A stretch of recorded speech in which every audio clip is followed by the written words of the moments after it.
इस वक्त हम मौजूद हैं अबाड़ी गांव में। न्यूज़ 18 इंडिया का सिलसिला सफर करते हुए पहुंचा आजमगढ़। वहां से भारतीय जनता पार्टी के उम्मीदवार दिनेश लाल यादव हमारे साथ मौजूद हैं। बहुत बहुत स्वागत है आपका दिनेश जी। बहुत बहुत धन्यवाद। चुनावों की गर्मी कैसी बर्दाश्त कर रहे हैं आप?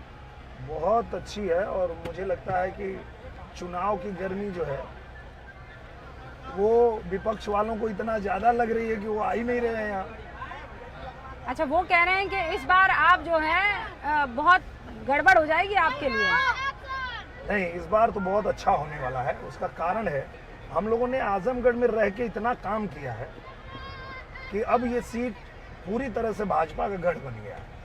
अब ये आजमगढ़ नहीं है, अब ये भाजपा का गढ़ है। ऐसे 2-3 मौके ही तो पड़े हैं जब बीजेपी जीत पाई है यहाँ पर। पिछली बार कह रहे हैं कि बहुजन समाज पार्टी का उम्मीदवार जो है वो अलग से लड़ लिया था, इसीलिए आपको उसका फायदा मिल गया, लेकिन इस बार तो वो समाजवादी पार्टी में जा चुके हैं। मुझे लगता है वो अकेले गए हैं और बहुजन समाज पार्टी थोड़े लेके गए हैं। बहुजन समाज पार्टी तो अलग लड़ रही है, उनका वोट बैंक अलग है। उनका वोट बैंक अलग है। और सबसे बड़ी बात यह है कि अभी मुबारकपुर में ही, जहां हम लोग अभी चल रहे हैं, जिस विधानसभा में हम लोग हैं, यहाँ अभी एक जो डॉक्टर समीम है उन्होंने ज्वाइन किया भारतीय जनता पार्टी। और उन्होंने मन से कहा कि सबसे ज्यादा प्रधानमंत्री जी, मुख्यमंत्री जी की योजनाओं का लाभ अगर मिला है तो हमारे मुसलमान भाइयों को मिला है, तो वो भी हमारे साथ है।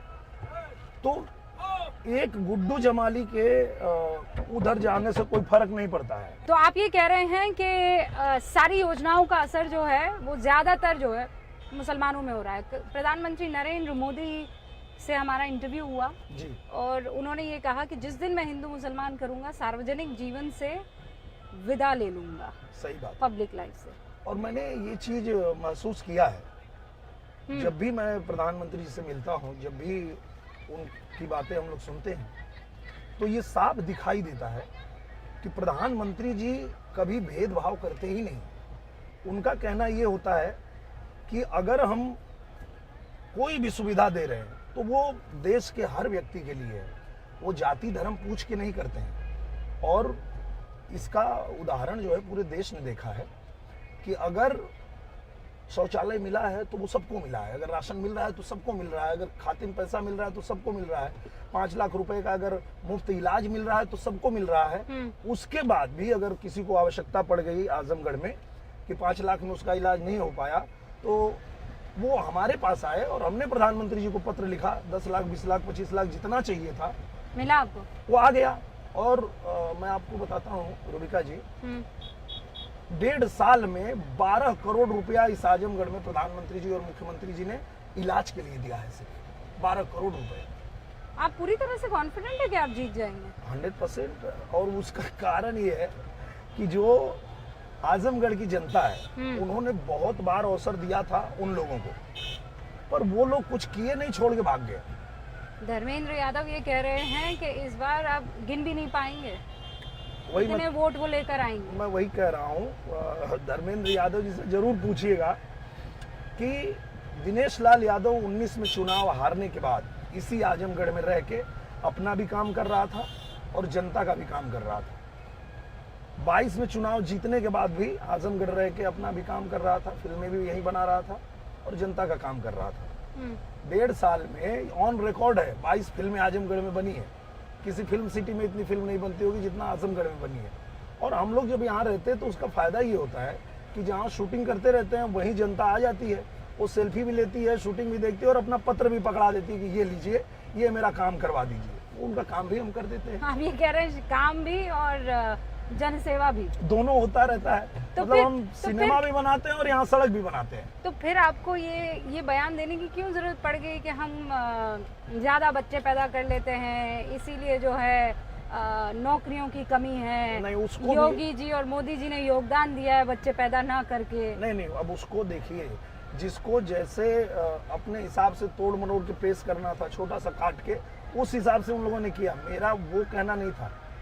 संदर्भ क्या था? किसी ने मेरे से सवाल पूछा, उस संदर्भ में मैंने जवाब दिया और उसका जवाब मैं ये दिया था। उसने पूछा कि सरकारी नौकरी नहीं मिल रही है, तो हमने कहा कि भैया सरकारी नौकरी देश में है कितना, ये बताओ। तो नहीं बता पाया। मैंने कहा 80,000 सरकारी नौकरी है और तुम सिर्फ सरकारी नौकरी को ही क्यों रोजगार समझते हो? तो रोजगार तो इतना मिल रहा है, इतना अवसर प्रधानमंत्री जी दे रहे हैं कि आप, सरकार आपको सब्सिडी भी दे रही है, सरकार आपको पैसे दे रही है, 0% ब्याज लग रहा है। आप जो रोजगार करना चाहते हैं आप करिए, जिसमें आपको हुनर आता है, जो भी आता है आप उसमें करिए, सरकार आपके साथ है और लोग कर भी रहे हैं। इसी आजमगढ़ में कोई पिज्जा हट खोलता है, मुझे बुलाता है ओपनिंग करने के लिए, मैं जाता हूं तो देखता हूं कि 18-20 लोगों को उसने रोजगार दे दिया है। कोई यहाँ पे एजेंसी खोल रहा है, कोई, सारे जो रोजगार खोल रहे हैं। यहाँ पे आजमगढ़ में साड़ी का उद्योग चलता है, यहाँ पे ब्लैक पोट्री का उद्योग चलता है, उसमें सरकार मदद कर रही है और ज्यादा से ज्यादा लोग उसमें रोजगार पा रहे हैं।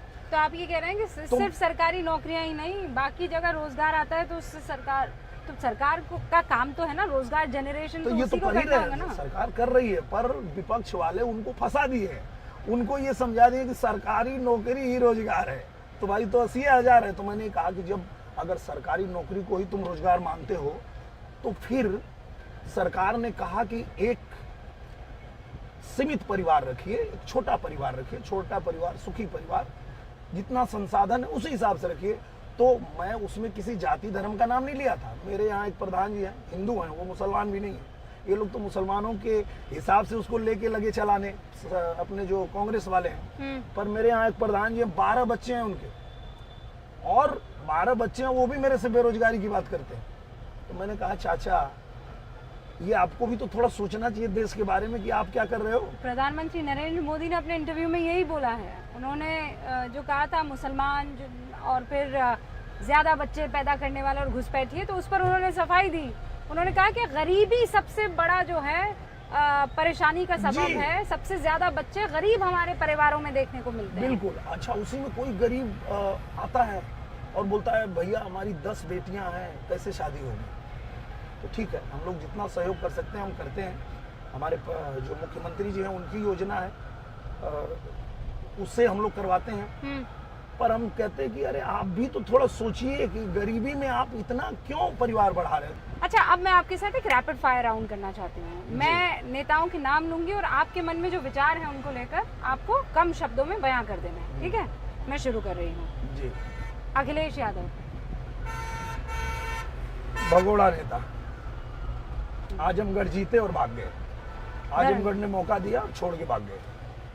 धर्मेंद्र यादव, भगोड़ा नेता, 22 में खाली चुनाव लड़ने आए थे, उसके बाद आजमगढ़ मुंह नहीं दिखाए, और फिर आए हैं, फिर भाग जाएंगे।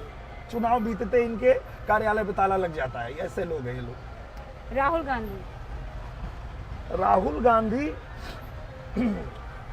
मुझे लगता है कि वो क्या बोलते हैं, घिसे पिटे राजनीतिज्ञ, कि वो उनको अभी तक वही राजनीति आती है कि खाली विरोध करो, खाली विरोध करो, भले सामने वाला कुछ अच्छा कर रहा है तो भी विरोध। उनको दूसरा काम ही नहीं आता है। अगर उनको ये कहना है कि भाई जनता हमारे साथ है, तो वो ये भी कह सकते हैं ना कि हाँ मोदी जी कर रहे हैं अच्छा, उनसे भी अच्छा अगर चाहिए तो मुझे चुन लो, ये कहना चाहिए। पर मोदी जी अगर वैक्सीन बनाएंगे तो उसका विरोध, अगर मोदी जी राम मंदिर बनाएंगे तो उसका विरोध, मतलब जो भी देश की उपलब्धियां होंगी उसका विरोध करके, वो बहुत पुरानी राजनीति है। वो देश जो है वैसी राजनीति में भरोसा नहीं रखता। प्रियंका गांधी महासचिव थी उत्तर प्रदेश की, वो भी वही घिसी पिटी राजनेता है। वो भी वही, मतलब खाली मोदी को गाली दो, मोदी को उल्टा बोलो। अरे किसी को उल्टा बोलने से कुछ नहीं होता है। आप अपना बताओ ना कि आप क्या करोगे। अब देश ये जानना चाहता है कि आपका इस देश के विकसित राष्ट्र बनने में क्या योगदान होगा, वो बताइए। योगी आदित्यनाथ, ये तो हनुमान जी हैं। मोदी योगी इस कलयुग में राम लला के दूत हैं और भारत माता कहती है ये दोनों मेरे सपूत हैं। बहुत खूब। इंडिया गठबंधन, ये है पूरे चोरों का गठबंधन। जो इंडी गठबंधन है, ये उन लोगों ने गठबंधन बनाया है जिन्होंने देश का पैसा लूट के रखा था अपने रिश्ता नाता में। अब वही पैसा निकाल के मोदी जी भेज रहे हैं किसान के खाता में। तो ये सब एक साथ आए हैं कि पैसा हम लोग का बचाना है, तो फिर मोदी जी को रोकना है, पर ये रोक नहीं पाएंगे। अब मैं आपको खूब सारी शुभकामनाएं दूं, उससे पहले आपको एक बढ़िया सा संगीत न्यूज़ 18 इंडिया के दर्शकों के लिए। कि 15 महीना में 15 साल से ज्यादा काम करवले बा, केहू जवन ना करे पवलस कके निरहुआ देखवले बा। पूरा आजमगढ़ चमके लागल सबके साफ दिखाते बा। आजमगढ़ के बच्चा बच्चा दिनेश लाल यादव के साथे बा। आजमगढ़ के बच्चा बच्चा निरहुआ भैया के साथे बा। अब की बार 400 पार, एक बार फिर मोदी सरकार। आपको खूब सारी शुभकामनाएं, अपना ख्याल रखिएगा। बहुत धन्यवाद, आप यहाँ तक आई आजमगढ़ में।